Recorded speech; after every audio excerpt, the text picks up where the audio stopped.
Martha speaks. Yeah, she speaks and speaks and speaks and speaks and speaks. What's a caboose? What are we eating again? Martha speaks. Hey, Joe, what do you know? My name's not Joe. She's not always right, but still that Martha speaks. Hi there. She's got a voice, she's ready to shout. Martha will tell you what it's all about. Sometimes wrong, but seldom doubt. Martha will tell you what it's all about. That dog's unique. Testing, 1, 2. Hear her speak. Martha speaks and speaks and speaks and speaks and Communicates, enumerates, elucidates, exaggerates, indicates, and explicates, bloviates, and overstates, and hyperventilates. Martha, to reiterate, Martha speaks.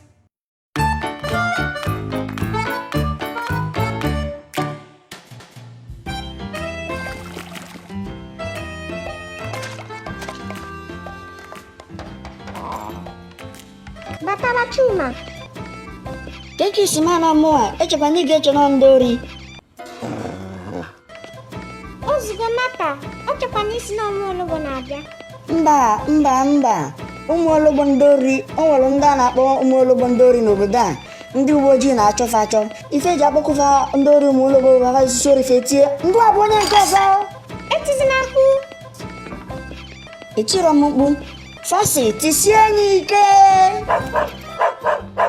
Gịnị mere na ide eli na-efe n'ụlọ? Mkpọtụ karịrị na be anyị, ndị nọ na be anyị na-eme mkpọtụ nnukwu. Ọ ndị aja ubu unu na-eme ọkwa nne gị hapụfa ka ha nọrọ. Obi ga na-atọ gị ụtọ na m bịa nọnyelụ gị ebe ọ na ị na-atụ ụjọ maka ndị ori ụmụ nwaologbo anụ a. Adịghị m atụ ụjọ ndị ori ọbụla. Na ịdịghị atụfu ụjọ. Mba. Asị. Mba. Ngwa kedu ife mezi iji elizi nne nkịta? Nne nkịta.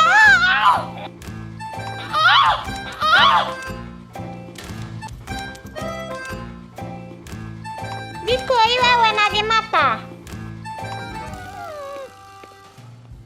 Kedu ife m iji ekwukarị okwu ndị ori anụ a? Ana m ekwulu onwe m uche m.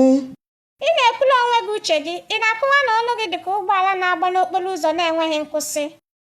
Mba, onwe ife ibu n'obi ekwupụta enu. Mana ọ bụrụ mụ mere na ị na-atụ ụjọ ndị ori anụ a na-etikasị ụlọ ndị mmadụ. Ndị ori! Ọ bụrụ ndị ori, Chukwudị. Nne, ana m eso Chukwudị eji igwe egwu. Richaa nne gị tupu ijebe.